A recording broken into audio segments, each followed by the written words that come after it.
तो साहब झटकों लटकों की बात हो गई। अब बात राज्यसभा में हुए हंगामे की करेंगे, जिसके चलते एक तरफ जहां सपा के सांसदों को राज्यसभा से वॉकआउट करना पड़ा, तो दूसरी तरफ उत्तर प्रदेश के 18 लाख से ज्यादा सरकारी कर्मचारी हड़ताल पर चले गए। दरअसल हंगामे की वजह थी प्रमोशन में आरक्षण बिल, जिसका सपा सांसद विरोध कर रहे थे। तो राज्यसभा में जैसे ही प्रमोशन में आरक्षण बिल पर चर्चा शुरू हुई, सपा सांसद हंगामा करने लगे, जिसके चलते उपसभापति पीजे कुरियन ने 2 सपा सांसदों को सदन के बाहर भेज दिया। बस फिर क्या था, नाराज सपा सांसद सदन से वॉकआउट कर गए। उधर जैसे ही खबर लखनऊ पहुंची, सूबे के 18 लाख से ज्यादा सरकारी कर्मचारी हड़ताल पर चले गए। No please go out. Mister Arvind Kumar Yadav Singh, Darshan Singh Yadav, Chaudhary Munawar Saleem, also Ram Gopal Yadav, please go out. हंगामा, शोर, कोलाहल, मानो लोकतंत्र का मतलब अब सिर्फ यही रह गया है। इस बात की तस्दीक के लिए हम आपको ले चलते हैं देश के ऊपरी सदन राज्यसभा। मैडम माया ने अपनी अकड़ 12 दिसंबर को ही दिखा दी थी, लिहाजा बारी थी समाजवादी पार्टी की। लिहाजा पीएमओ में राज्य मंत्री नारायण सामी ने जैसे ही प्रमोशन में आरक्षण बिल पर चर्चा की शुरुआत की, सपा सांसद हंगामा करने लगे। जब लाख मना करने के बावजूद वो नहीं माने, तो उपसभापति पीजे कुरियन ने सपा सांसद अरविंद सिंह को नियम 255 के तहत बाहर का रास्ता दिखा दिया, जिस पर सपा महासचिव राम गोपाल यादव भड़क उठे। अगर सदन की ये मेरा आपसे अनुरोध है कि 256 के तहत अगर सदन की ये मंशा है, सदन का ये सेंस है कि हमारे मेंबर्स को निकाल दिया जाए हाउस से, तो सदन का सेंस ले लें, और अगर सदन का सेंस है तो हमें सदन छोड़ने में कोई ऐतराज नहीं होगा। यानी हंगामा थमने की बजाय और बढ़ गया, जिसके बाद सपा सांसद मुनव्वर सलीम को बाहर का रास्ता दिखाया गया। चौधरी मुनवर सलीम, 2 सांसदों को बाहर निकाले जाने से नाराज सपा सांसद राम गोपाल यादव की अगुवाई में सदन से वॉकआउट कर गए। एक एक करके हमारे साथियों को नेम करके, जो नियमावली है हमारी, उसमें 2 नियम है, 255 और 256। 255 में जब नेम किया जाता है तो विड्रॉ माना जाता है कि मेंबर को विड्रॉ करना होगा, विड्रॉ नहीं करेगा तो मार्शल के जरिए उसे हटा दिया जाएगा। सपा सांसद बाहर निकल गए तो सदन में शांति छा गई, जिसके बाद चर्चा को आगे बढ़ाते हुए बीएसपी सुप्रीमो मायावती ने अपनी बात पटल पर रखी। संविधान में लाए गए समस्याओं की जो आज हम लोग इन वर्गों के लिए जो आरक्षण के लिए लड़ाई लड़ रहे हैं, आज हमें लड़ाई लड़ने की जरूरत महसूस नहीं होती, और इन वर्गों के लोग बहुत पहले ही अन्य समाज के समता लाकर ये खड़े हो जाते जिंदगी के हर पहलू में। एक तरफ दिल्ली में बहस चल रही थी, तो दूसरी तरफ लखनऊ में एक दूसरी ही तैयारी चल रही थी। जैसे ही सपा सांसदों के वॉकआउट की खबर यहां पहुंची, सूबे के 18 लाख सरकारी कर्मचारी हड़ताल पर चले गए। सामान्य और अन्य पिछड़े वर्ग के उत्तर प्रदेश के 18 लाख कर्मचारियों में भारी गुस्सा है। कर्मचारियों का गुस्सा आज फूट पड़ा है। जिलों जिलों में रैलियां निकाली जा रही हैं। राजधानी लखनऊ में परिवर्तन चौक से जीपीओ तक यह बड़ी रैली निकाली गई।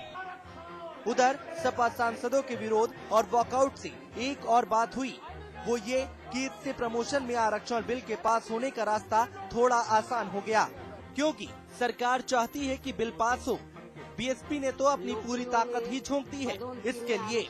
ऐसे में बिल के रास्ते में कोई दूसरा बड़ा रोड़ा दिखाई नहीं दे रहा, तभी तो सरकार का कॉन्फिडेंस लेवल हाई दिख रहा है। यानी जिस बिल को लेकर देश भर में कोहराम मचा, संसद की कार्यवाही कई दिनों तक भेंट चढ़ती रही, उसी बिल के अब सन्नाटे में पास होने के आसार दिखाई देने लगे हैं। सरकार भी खुश और बहन जी भी। ब्यूरो रिपोर्ट के साथ आलोक साहिल, समाचार प्लस। दर्शन सिंह यादव, चौधरी मुनवर सलीम। तो इस मुद्दे पर बातचीत करने के लिए हमारे साथ कुछ खास मेहमान और जुड़े हैं। हमारे साथ देहरादून से MS माथुर साहब हैं, आप आरक्षण के समर्थक हैं। दिनेश टंटा साहब हैं, आप भी आरक्षण के समर्थक हैं। देवेंद्र सिंह जी, मैं एक बार फिर से आपके पास आऊंगा, चर्चा को आपसे फिर आगे बढ़ाऊंगा। भाई देखिए, चॉइस तो आपकी थी, कभी आप मन से बाहर जाते हैं, कभी जबरन बाहर निकाल दिए जाते हैं। बड़े बेआबरू होकर तेरे कूचे से हम निकले, वो दूसरी बात है कि उस वक्त कांग्रेस को आपकी जरूरत थी, आज माया का साथ मिला तो आप बाहर हो गए। हाथी अंदर साइकिल बाहर। देवेंद्र जी तो भाई ये तो चॉइस आपकी थी। अब ओखली में सर दिया तो मूसर से क्या डरना। और कांग्रेस का तो ये रिकॉर्ड रहा है कि जिसको जिसको उसने अपने कंधे पे चढ़ाया, ऊंचाई पे ले जाकर पटका जरूर है। अगर इतिहास से आप नहीं सीखते तो आपकी दिक्कत है ये।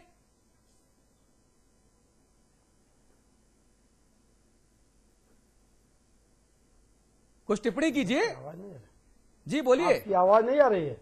ऐसे मौके पे मैं तो मेरी आवाज बेवफा हो जाती है। ऐसे मौकों पर जब मैं तल्ख सवाल करता हूं तो मेरी आवाज बेवफा हो जाती है। नहीं, कोई तल्ख नहीं, आप बताइए जी। मैं सिर्फ ये कह रहा हूं कि भाई चॉइस तो आपकी थी। कभी आप लोकसभा से, राज्यसभा से खुद ब खुद बाहर आते हैं अपनी मर्जी से, सरकार के पक्ष में, सरकार का काम आसान करने के लिए, और कभी सरकार आपको अपना काम आसान करवाने के लिए बाहर निकाल देती है।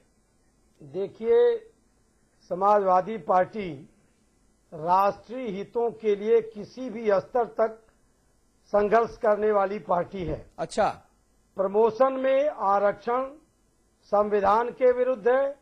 माननीय सर्वोच्च न्यायालय का फैसला आ गया है। पूरे देश को और देश की संसद को माननीय सर्वोच्च न्यायालय के फैसले का स्वागत करना चाहिए।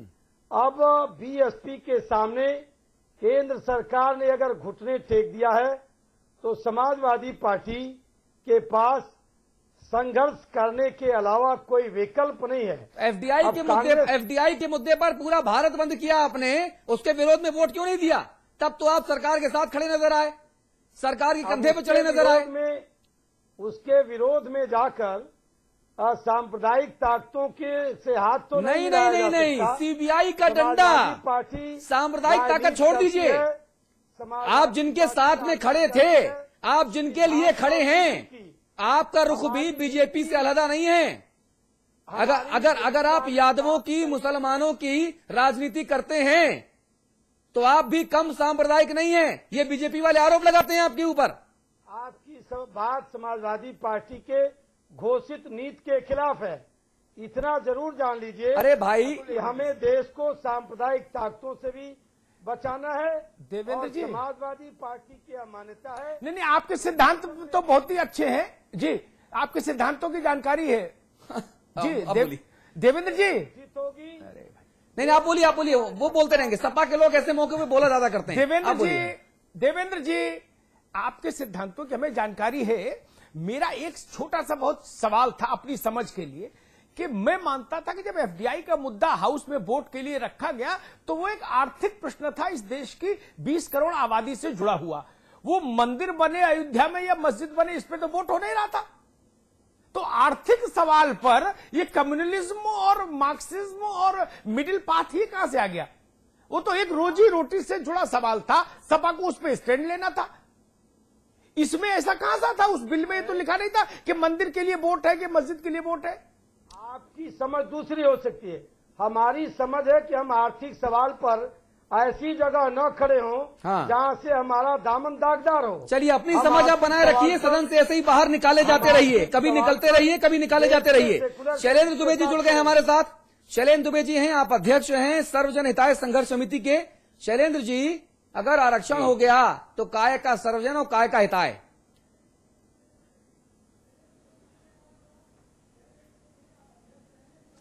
देखिए, इसमें दो बातें हैं मुख्य रूप से। पहली बात तो यह है कि माननीय सर्वोच्च न्यायालय के फैसले को पलटने के लिए ऐसा हो रहा है। इसके पहले भी 4 बार माननीय सर्वोच्च न्यायालय के फैसले को पलटने के लिए संविधान में संशोधन किया जा चुका है। तो एक सवाल तो यह है कि वोट की राजनीति में कितनी बार अपेक्स कोर्ट के फैसले को बदला जाएगा। दूसरी बात यह है, जो लोगों की जानकारी में नहीं है, कि यह संविधान संशोधन बिल अगर पारित होता है तो इसे 17 जून 1995 से लागू किया जाएगा। अर्थात 17 साल पहले से कर्मचारियों की सीनियरिटी चेंज की जाएगी। 20-20 साल जूनियर कर्मचारी अपने सीनियर के सीनियर बन जाएंगे।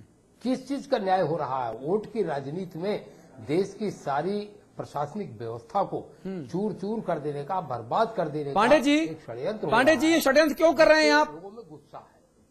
तीसरी बात, विनय पांडे जी, ये षड्यंत्र क्यों कर रहे हैं आप और आपकी पार्टी?